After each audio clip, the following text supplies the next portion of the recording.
cabinet du docteur Pomaret, bonjour. Ne quittez pas. Les patients qui ont de l'acné, en principe, aiment bien s'exposer au soleil parce que leur peau s'améliore au soleil. Et la raison, elle est simple, c'est qu'en fait, sous l'action des UV, la peau s'épaissit. Donc les boutons ne peuvent plus sortir, la peau est plus lisse et les points noirs, les pores sont moins dilatés. Mais attention au retour. Est-ce qu'il existe des moyens, tout d'abord pour éviter cette poussée de la rentrée, et également, est-ce qu'on peut continuer son traitement anti-acné pendant l'été? Alors, tout d'abord, est-ce qu'il y a des moyens pour éviter la poussée d'acné? Eh bien, oui, il y a des moyens, c'est-à-dire qu'on va avoir un certain nombre de précautions qu'on peut faire pendant l'été.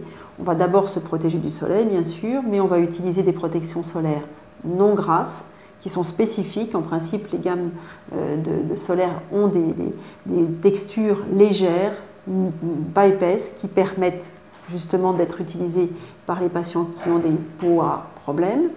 Et on va également continuer certains traitements pendant l'été.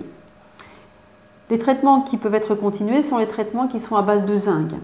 Le zinc, c'est séborégulateur, c'est anti-inflammatoire et donc ça peut être continué pendant tout l'été sans problème. En revanche, si vous avez un traitement antibiotique par voie orale, il va être dans la plupart des cas photosensibilisant, c'est-à-dire que vous pouvez vous retrouver avec un véritable coup de soleil alors qu'il faisait juste un tout petit peu de soleil ou des nuages ou juste même gris. Et là, vous pouvez avoir un vrai coup de soleil même en ville, donc attention, méfiance.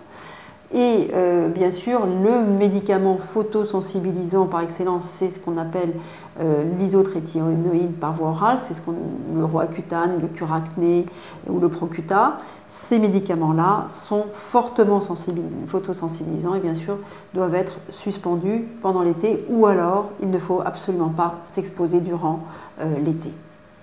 En ce qui concerne les traitements locaux, certains sont également photosensibilisants et donc devront être arrêtés. D'autres peuvent être continués, notamment pour assécher certains boutons. Les traitements antibiotiques locaux, eux, pourront être continués pendant l'été.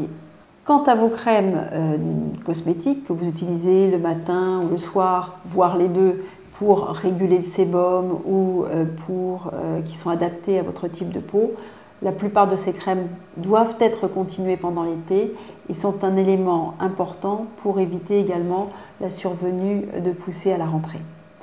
Donc, pour passer un été impeccable, mais surtout pour ne pas avoir de poussées à la rentrée, on met une crème solaire non grasse.